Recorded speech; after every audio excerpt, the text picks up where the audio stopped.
Télétravailler partout où c'est possible devient impératif. Cette situation, vous le savez, reste particulièrement fragile. Chaque jour, la France enregistre une moyenne de 20 000 nouvelles contaminations et 1 600 nouvelles hospitalisations, avec, hélas, 320 personnes décédées. Si la situation reste préoccupante, elle se distingue néanmoins de celle de beaucoup de nos voisins. Nous n'avons pas connu, au cours des dernières semaines, de nouvelles vagues épidémiques d'ampleur.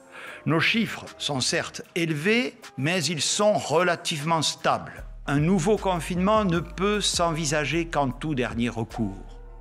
La situation ne le justifie pas à ce jour.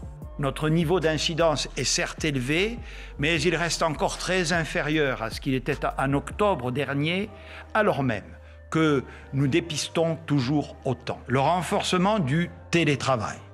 Il s'agit là en réalité d'un levier très puissant que nous n'utilisons pas suffisamment pour freiner l'épidémie. Télétravailler partout où c'est possible devient impératif. Cette mobilisation générale pour freiner l'épidémie, nous devons la tenir tout le temps nécessaire pour que la vaccination, destinée à protéger d'abord les plus vulnérables et les plus exposés à la maladie, ait produit ses meilleurs effets. Moins que jamais, nous ne devons baisser la garde. Nous faisons face, vous le savez, à l'apparition d'un nouveau risque, celui de la propagation des nouvelles souches du virus que l'on appelle les variants. Notre objectif est clair. Nous voulons limiter au maximum la diffusion de ces variants, gagner du temps pour pouvoir vacciner et protéger les plus fragiles d'entre nous. Nous ne pouvons pas les éradiquer, ces variants, parce que, par définition, ils diffusent dans le monde entier, ainsi qu'en France, et ils sont plus contagieux. Mais nous ne leur céderons aucune once de terrain. Et c'est une course contre la montre que vous nous aidez à mener, en respectant les gestes barrières, en vous faisant tester au moindre doute, en participant au contact tracing lorsque vous êtes appelé, en restant chez vous si vous êtes malade ou cas contact. Il n'y a rien qui relève du détail. Tout compte si nous voulons tenir ensemble.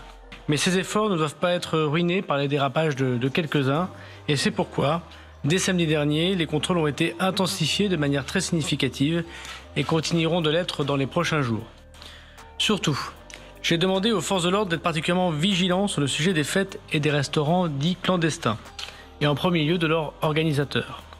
Ces événements, de plus en plus fréquents, alors que nous savons qu'ils favorisent la diffusion du virus, peuvent anéantir tous les efforts collectifs. J'en appelle à la mobilisation des Françaises et des Français.